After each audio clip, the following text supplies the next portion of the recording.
여러분은 혹시 파랑새라는 동화를 알고 계십니까? 이 벨기에의 동화인데요. 거기 보면은 이 틸틸과 미틸이라는 이 나무꾼, 좀 가난한 나무꾼의 두 남매가 이 행복을 준다는 파랑새를 찾는 그런 동화의 내용입니다. 근데 이 책의 내용을 곰곰이 살펴보면 이 행복이라는 것에 대한 좀 독특한 두 가지 관점을 이야기해 주고 있습니다. 그 첫 번째는요, 이 책을 보면 이 아이들 틸틸과 미틸이라는 이 아이들이 고생을 해서 이 여러 번에 걸쳐 파랑새를 찾기는 찾습니다. 근데 이 파랑새를 찾기만 하면, 그래서 그 파랑새를 손에 넣기만 하면 어떤 일들이 벌어지느냐 하면 그 새들이 색깔이 변해버린다든지 혹은 죽어버린다든지 혹은 날아가 버리는 그런 일들이 일어나게 되는 겁니다. 이것은 한마디로 세상 사람들이 추구하는 그 행복이라는 것을 손에 넣고 나면 더 이상은 행복이 아닌 그 무엇인가로 변질된다, 그런 의미를 가지고 있는 것 같습니다. 그리고 또한 두 번째 또 어떤 행복에 대한 관점이라면, 이 책이 이제 결말이 되게 되면 아이들은 그 행복을 준다라는 그 파랑새를 더 이상 찾지 못하거든요. 좀 허탈한 마음들, 또 지친 마음들, 실망한 마음들을 가지고 집으로 돌아오게 되지요. 근데 집에 딱 도착을 하고 나니까 어떻게 되느냐, 자기들이 지금까지 그렇게 열심히 찾았던 그 파랑새가 바로 그 자기 집 새장 안에 있더라라는 내용들을 담고 있습니다. 한마디로 행복이란 아주 멀리 있는 그 어느 곳에 있는 것이 아니라 가까운 어딘가에, 가까운 우리 주변에 있다라는 그런 어떤 뜻을 의미하는 것이겠지요. 곧 이 파랑새의 작가는요, 이 책의 내용들을 통해서 이 행복이란 세상의 그 일반적인 어떤 생각들과는 조금 다르다라고 이야기를 하고 있는 것 같습니다. 근데 저는 이 파랑새의 그 저자의 주장이 오늘 본문 이 신명기 33장 그에 등장하는 모세의 이야기와 그 핵심 메시지와 또 일맥상통하는 부분이 있지 않나라고 생각해 보게 됩니다. 특별히 오늘 본문 29절을 보면 모세는 자기의 그 모든 유언을 마무리하면서 이스라엘을 향해서 이렇게 이야기하죠. 너는 행복한 사람이로다. 너는 행복한 사람이로다 라고 외치는 겁니다. 곧 오늘 본문도 파랑새와 같이 똑같이 행복에 대한 이야기를 하고 있는데요. 근데 그냥 세상적인 행복이 아니라 성경이 말하는 그러면 행복이라는 것은 과연 무엇일까요? 이 행복을 이야기하면서 우리가 좀 더 주목을 해야 될 것은, 오늘 본문의 이 모세는요, 결코 이스라엘을 향해서 너는 행복한 사람이다 라고 이야기하는 어떤 현재형을 사용하고 있다라는 이야기입니다. 너는 행복한 사람이었다라는 어떤 과거형을 이야기하는 것도 아니고요, 너는 앞으로 행복한 사람이 될 것이다 라는 어떤 미래형을 이야기하는 것이 아니라 현재형, 지금 행복한 사람이다 라고 얘기하는 거죠. 곧 지금 현재 이스라엘은 행복한 사람들이다 라고 이야기하는 겁니다. 근데 과연 이스라엘 백성들이 진짜 행복한 사람이냐, 이 신명기 33장의 그 배경이 되는 이야기를 살펴보면 조금 고개가 갸우뚱해집니다. 왜냐하면요, 지금 이 이스라엘 백성들은 광야 그 40년의 모든 여정들 그 마무리 막바지에 이르러서 이제 가나안 땅을, 요단강을 건너 가나안으로 들어가기 바로 직전 그 모압 평야에 모여 있었습니다. 한마디로 지금 이스라엘 백성들은요, 40년 동안 똑같은 신발, 똑같은 옷을 지금 입고 신고 살아왔다는 거죠. 한마디로 말해서 여러분에게 한번 40년 된 옷을 입고 계십시오 한번 하시면 어떠실 것 같습니까? 40년 전, 그러니까 1980년대, 70년대 옷을 여러분이 입고 계신다 하시면 굉장히 촌스러운 모습이 되겠지요. 마찬가지로 지금 이스라엘 백성들은 아주 초라하고 어쩌면 촌스러운 모습으로 지금 이 말씀을 듣고 있다라는 것이죠. 또한 거기에 더하여서 지금 이 이스라엘 백성들은요, 자신들이 거주할 만한 어떤 한 평의 땅 하나도 가지고 있지 않았습니다. 물론 눈앞에는요, 지금 가나안 땅이 보이고 있었고요, 그 가나안 땅이 바로 내가 너에게 줄 약속의 땅이다라는 하나님의 확실한 보증도 가지고 있습니다. 그래서 곧 멀지 않은 미래에 그 땅에 들어가서 실제 그 땅을 차지하게 되겠지요. 하지만 중요한 것은 아직은 아니라는 겁니다. 아직은 자기들의 몸 하나 뉘일 그 땅 한 평 가지고 있지 않다라는 것입니다. 그리고 그 땅을 차지하기 위해서 앞으로 그들은 요단강도 건너가야 되고 여리고와 같은 강대한 성들과도 싸움을 벌여야 되는 어떤 앞으로 많은 어떤 과제들이 남아있는 그런 상태였다라는 겁니다. 그렇게 보았을 때 이 이스라엘 어떤 외적인 모습만을 살펴보고 본다면 그들이 과연 정말 행복한 사람인가에 대해서는 좀 물음표가 던져진다라고 볼 수 있겠지요. 뭐 옷을 입고 있고 뭐 먹고 하는 그 모든 것들이 그리 여유롭고 넉넉하지 못하였고요. 당장 자기들이 어떤 몸을 누일 만한 공간 하나도 없는 그런 모습들, 모든 것이 불안하고 모든 것이 혼란스러운 그런 모습들. 근데도 불구하고 지금 모세는 본문에서 뭐라고 얘기했느냐? 이스라엘, 너는 행복한 사람이야.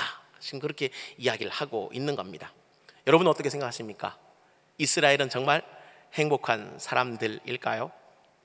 1970년 그 노벨 경제학상을 받은 사무엘슨이라는 이 경제학자가 있습니다. 근데 이 경제학자가 이 행복에 대해서 이렇게 이야기했습니다.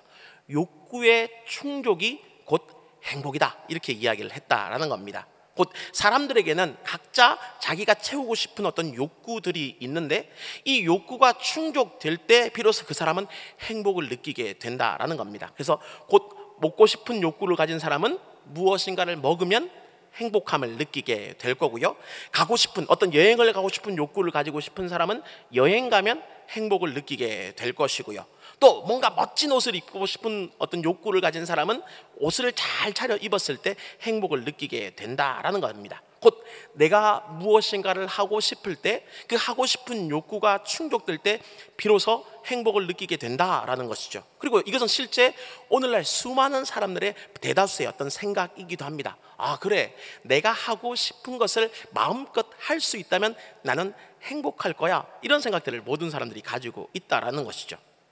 근데 곰곰이 생각을 한번 해보시면요, 이 욕구를 충족시켜서 행복해진다라는 것은 어떤 유효기간이 있습니다. 우리 음식이나 어떤 뭐 상품들의 유효기간이라는 것이 있는 것처럼 이 어떤 욕구의 충족으로 말미암는 행복이라는 것도 보면은 유효기간이 있는 것 같습니다. 아무리 맛있는 음식도요, 3번 연속 먹으면 질리고 물리게 되어 있습니다. 또 아무리 가고 싶은 것도요, 매일 그곳에 출근 한번 해보시면 전혀 즐겁지 않을 겁니다. 또 아무리 좋은 옷도 3번 이상 입게 되면, 연속으로 입게 되면 뭐 그저 그렇게 될 거고요. 정말 좋은 집도 한 달쯤 살아보면 뭐 별반 좋은 걸 잘 느끼지 못하게 되는 겁니다. 이처럼 인간의 그 욕구라는 것은 만족을 모르기 때문에 이 한두 번의 어떤 욕구 충족에서는 어떤 행복을 느낄 수 있을지는 몰라도 그 이상이 되면 보통 행복감이 사라지게 되어 있습니다. 그래서 이 욕구의 충족을 얻기 위해서 행복을 얻으려면, 이 행복함을 느끼려면, 그래서 우리는 끊임없이 새로운 것을 자꾸만 이제 추구하는 그런 모습들을 보이게 되는 거죠. 요즘 젊은이들은 더 심하지요. 우리 때는 보통 1년에 한 번 하지만 요즘은 한 달에 한 번, 일주일에 한 번, 어제와 오늘이 다른 그런 모습들로 가는 것처럼 사람들의 이 욕구의 기간들은 굉장히 더 짧아지는 그런 모습들을 보이게 되는 겁니다. 그리고 거기에 더해서 이미 잡은 것은 그것으로 말미암아 행복을 느끼지 못해서 새로운 것을 또 잡고 또 잡고 또 잡아야지만 이 행복한 감정을 느낄 수 있다라는 그런 모습들로 우리는 살아가고 있는 것입니다. 마치 좀 전에 말씀드렸던 그 파랑새라는 그 동화 안에서 파랑새를 잡기만 하면 그 파랑새가 변함으로 말미암아서 더 이상은 파랑새가 되지 않는 것과 같은 그런 모습과 같다는 것이죠. 한마디로 내 손안에 이미 무엇인가 들어오게 되면 더 이상 행복함을 느끼지 못하는 것이 우리의 일반적인 모습이다라는 것이죠. 그렇기 때문에 어쩌면 이 오늘 본문의 이 모세는요, 이런 어떤 세상적인 욕구를 기준으로 해서 이스라엘이 행복하다라고 말한 것은 아닌 것 같습니다. 이스라엘은 뭐 똑같은 옷을 40년 이상 지금 입고 있고요, 뭐 하나 제대로 가진 것 없는 상황이고요, 앞날에 대한 꿈은 있을지 몰라도 현실적으로 이루어진 것은 아무것도 없는 그런 모습 가운데 그들은 살아가고 있었기 때문이죠. 그럼에도 불구하고 왜 그러면 모세는 이 이스라엘을 행복하다라고 이야기했을까요? 도대체 무엇을 근거로 그는 이스라엘에게 행복을 이야기하는 것일까요? 그래서 한 2가지로 살펴볼 수 있을 것 같은데요. 먼저는 29절 중간을 보면 모세는 이런 질문을 던집니다. 여호와의 구원을 너같이 얻은 백성이 누구냐라는 것이죠. 곧 이 모세는요, 이 이스라엘이 하나님의 그 은혜로 말미암아 구원을 받았기 때문에 행복한 사람이다, 그렇게 지금 그는 이야기를 하고 있는 겁니다. 우리가 잘 알고 있는 것처럼 이 이스라엘 백성들은 그 애굽 땅 이집트에서 430년간이나 이 노예 상태로 머물러 있었습니다. 가장 비참한 상태, 너무나 어떤 어려운 상태, 길고 힘든 생활을 그들은 430년 동안이나 해왔다라는 것이죠. 그리고 도무지 우리는 430년 만에 끝났다라고 알고 있지만 실제로 그 일을 겪고 있는 사람들은 언제 이 노예 생활의 끝이 보일까라는 그 끝이라는 것이 전혀 보이지 않는 그런 상태 가운데 있었습니다. 그렇기 때문에 이 애굽에 있던 이스라엘의 그 어떤 감정이라는 것은 절망 그 자체였지요. 근데 하나님께서 지금 이 모세를 보내셔서 그 200만 명이 넘는 그 이스라엘 백성들을 단번에 지금 구원해 내셨습니다. 오직 하나님의 은혜와 하나님의 그 능력으로 말미암아 이스라엘은 끝이 보이지 않는 바로 그 절망에서 해방될 수가 있었다라는 것입니다. 이스라엘이 어떤 스스로 구원의 무엇인가를 하진 않았음에도 불구하고 오직 하나님의 은혜가 그들을 이끌어 내었다라는 것입니다. 그렇기 때문에 내가 구원받음에 있어서 나는 아무것도 한 것이 없음에도 불구하고 하나님의 은혜로 말미암아 구원받았기 때문에 그래서 이스라엘은 어떤 사람이다? 행복한 사람이다. 지금 그렇게 모세는 이야기를 하는 것이죠. 근데 그러면 이스라엘만 그러면 과연 이런 구원의 은혜를 받았습니까? 아니죠. 오늘 우리도 마찬가지의 은혜를 받지 않았습니까? 우리 역시 이스라엘과 똑같이 하나님의 은혜로 말미암아 구원받았습니다. 과거 그 이스라엘이 그 이집트 애굽의 압제 가운데 신음했던 것처럼 우리 역시 그 죄의 지배 아래서 신음할 수밖에 없는 그런 존재였지요. 게다가 스스로의 힘으로는 도무지 그 죄의 수렁에서 빠져나올 수도 없는 그런 상태 가운데 있었습니다. 근데 하나님께서 예수 그리스도 우리의 참된 유일한 구원자를 우리 가운데 보내주심으로 말미암아서 우리를 그 죄의 수렁에서 건져주셨다는 겁니다. 죄와 허물로 죽을 수밖에 없는 우리, 그래서 공중의 권세 잡은 자 그 아래의 권세 아래서 종로를 타면서 지옥으로 멸망으로 갈 수밖에 없었던 우리를 하나님이 장차 천국에 가서 누릴 그 영생의 복으로 인도해 주셨고 또 이 땅에서 하나님의 은혜 가운데 살아가도록 우리를 이끌어 주셨다라는 겁니다. 근데 여기에는 그 어떤 조건이나 이유가 붙지 않습니다. 우리가 뭔가를 잘했기 때문에 이런 구원을 받는 것이 결코 아닙니다. 허물과 죄로 말미암아 죽을 수밖에 없는 우리가 구원받을 수 있었던 유일한 이유가 있다면 그것은 오직 하나님의 은혜라는 겁니다. 하나님의 은혜. 죄인인 우리가 천국에 들어가 하나님의 보좌 앞에 설 수 있는 것은 절대적인 하나님의 은혜로 말미암았다라는 겁니다. 그렇기 때문에 우리 역시도 이스라엘과 똑같이 행복한 사람 아닐까요? 내가 도무지 이 죄와 사망의 수렁텅이에서 빠져나올 수 있는 가능성이 없음에도 불구하고 하나님의 은혜로 우리를 구원해 주셨다면, 그 은혜가 우리를 구원해 주셨다면, 내가 그 은혜 가운데 살아가고 있다면 그 이유 한 가지만으로도 우리는 충분히 행복한 사람이 될 수 있지 않겠습니까?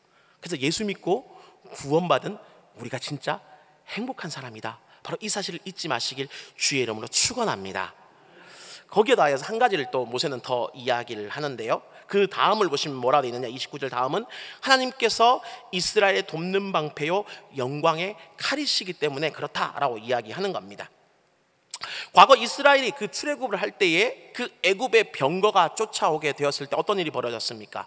하나님께서 처음으로 구름 기둥과 불 기둥을 그들 가운데 보내심으로 말미암아 그 병거를 가로막아 주셨습니다. 그러므로 말미암아 이스라엘을 보호해 주셨던 것이죠. 또 거기에 더하여서 홍해가 앞을 가르면 홍해를 갈라버리시고, 요단이 앞을 가르면 요단을 갈라버리시고, 또 먹을 것이 부족해 굶주리고 있으면 하늘에서 만나와 메추라기를 내려주시고, 목마르다 이야기하면 반석에서 물을 주시고, 또 그들이 낮에 더위, 밤에 추위, 어떤 불뱀과 전갈과 맹수의 위협들, 어떤 대적들의 공격들이 있을 때마다 하나님은 그 모든 일체를 막아주시는 은혜를 베풀어 주셨다는 겁니다. 그래서 심지어 27절을 보면 하나님의 그 영원하신 팔이 이스라엘 아래에 있다라고까지 이야기할 정도입니다. 하나님의 그 영원하시고 능력 많으신 그 팔이 이스라엘 밑에 있다는 겁니다. 이스라엘 이렇게, 아이를 혹시 안아보셨으면 알겠지만 아이를 이렇게 밑에, 아이 밑에 손이 들어가면 결국 그 아이를 안게 되어 있습니다.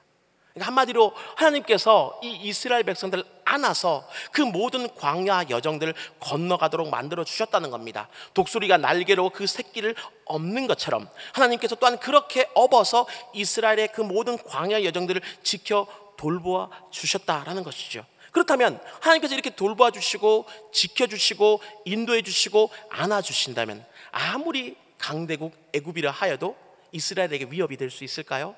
아니지요. 눈앞에 광야가 과연 이스라엘 백성들에게 위협이 되겠습니까? 아닙니다. 그럼 앞으로 가야 될 그 가나안 땅, 요단을 건너는 일들은 어떨까요? 역시 아무런 위협이 되지 않는다라는 겁니다. 이건 역시 오늘 우리에게도 동일하게 주어진 바로 그런 은혜입니다.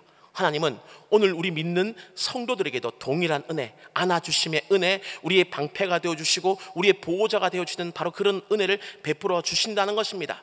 그래서 사무엘하 22장 31절을 보면 다윗은 이렇게 고백을 합니다.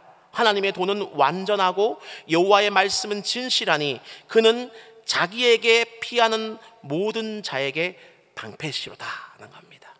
또 거기에다 해서 시편 5편 12절에서 하나님은 의인에게 복을 주시고 방패로 함같이 은혜로 그를 호위하신다라고까지 말씀해 주십니다. 마찬가지로 잠언 30장 5절을 보아도 하나님은 그를 의지하는 자의 방패가 되어 주신다라고 이야기하고 있는 겁니다. 이처럼 하나님이 우리의 방패가 되어 주시는데 과연 무엇이 두렵고 무엇이 위협이 되겠으며 무엇이 어려움이 되겠습니까? 성경의 수많은 구절들이 동일한 이야기를 하고 있지 않겠습니까?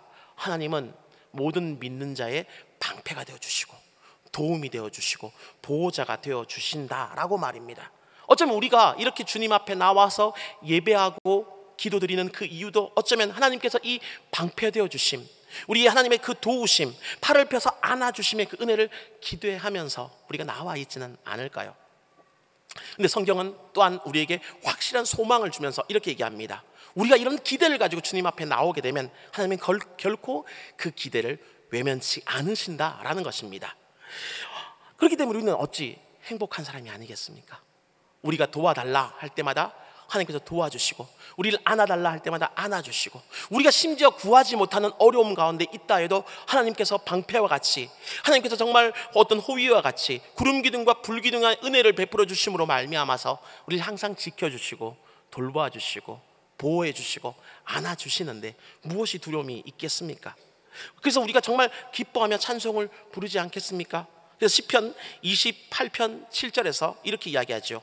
여호와는 나의 힘과 나의 방패이시니 내 마음이 그를 의지하여 도움을 얻었도다.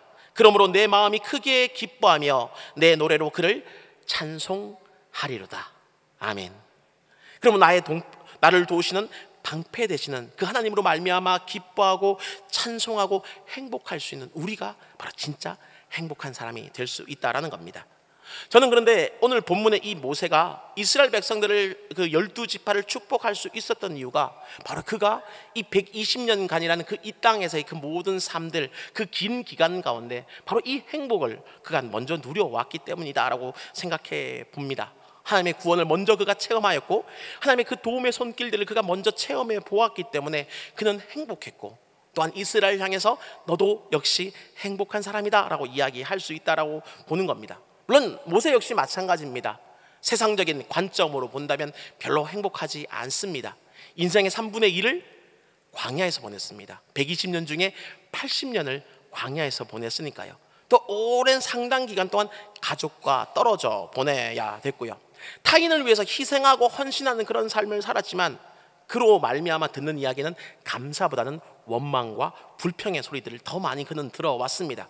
그는 죽는 날까지 여행을 간다, 휴가를 간다, 여가를 즐긴다 이런 삶을 한 번도 살아본 적이 없는 그런 삶이었고요.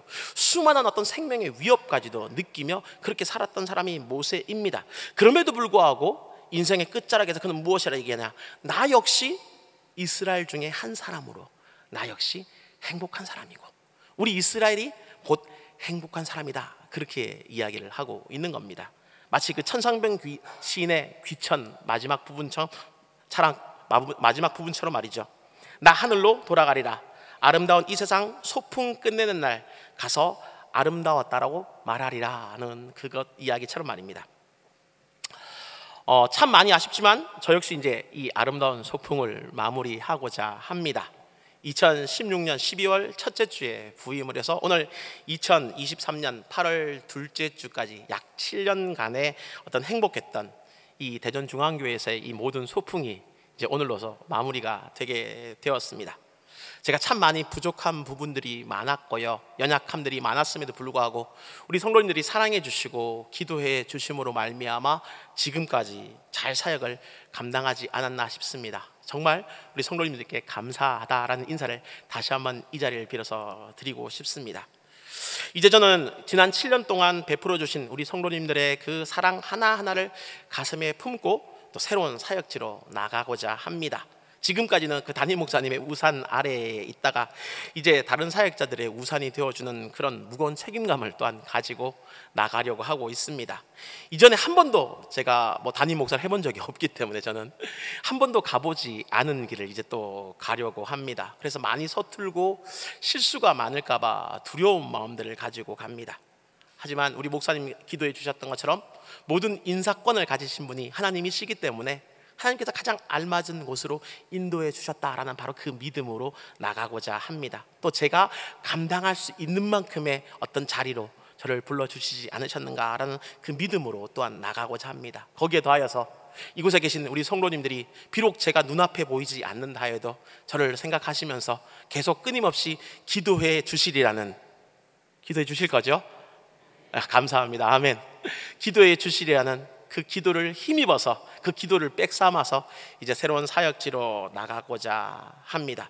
그래서 저는 대전중앙교회에서 함께 사역할 수 있고 함께 신앙생활 할 수 있었기 때문에 감히 제가 모세는 아니지만 저 역시 행복한 사람이었다라고 말씀드리고 싶습니다. 그동안 정말 너무 감사했습니다.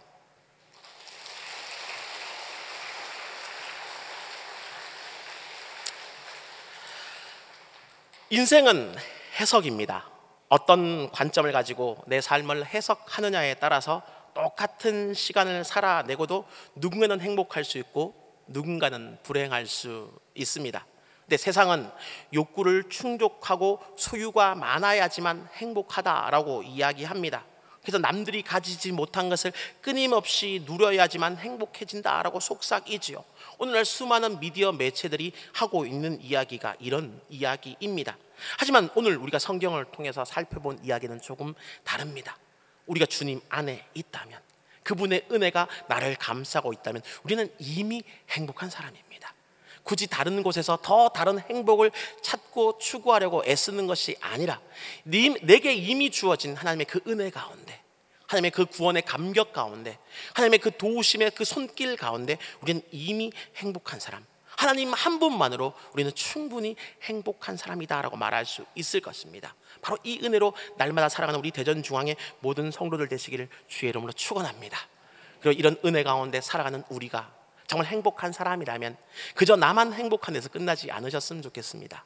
하나님은 내가 행복하다 해서 끝나는 것이 아니라 내가 또 다른 누군가에게 복이 되어주고 행복이 되어주고 진짜 행복이 무엇인가를 알려주고 보여주는 그런 사람이 되라고 우리를 부르셨습니다. 우리가 제자 된다는 것이 저는 바로 그래서 어쩌면 주 안에 있는 참된 행복을 살아가고 또 주변 가운데 보여주고 그 행복을 전파하는 사람으로 살아가는 것이 아닐까라고 그렇게 생각해 보게 됩니다. 그래서 저 역시 지금 이제 대전중앙교를 통해서 우리 성도님들을 통해서 지금까지 받아왔던 그 누려왔던 그 모든 하나님의 크신 행복을 이제 나눠주기 위해서 새로운 사역지로 나가겠습니다. 간절히 바라기는 이제 남아있는 우리 성도님들은 변함없이 이 하나님의 은혜 가운데, 이 사랑 가운데, 행복 가운데 거하셨으면 좋겠고요, 또 하나님의 더 크신 은혜 가운데 나가셨으면 좋겠습니다. 그리고 간절히 바라기는 여러분의 그 행복을 또 누군가에게 이야기해 줄 수 있고, 내가 행복한 사람인 것처럼 너 역시 행복할 수 있어. 어떻게? 주님 안에 있다면. 바로 이 사실, 이 소명 가운데 날마다 살아가는 우리 대전중앙의 귀한 우리 식구들, 모든 가족들, 우리 성도님들 되시기를 주님의 이름으로 축원합니다.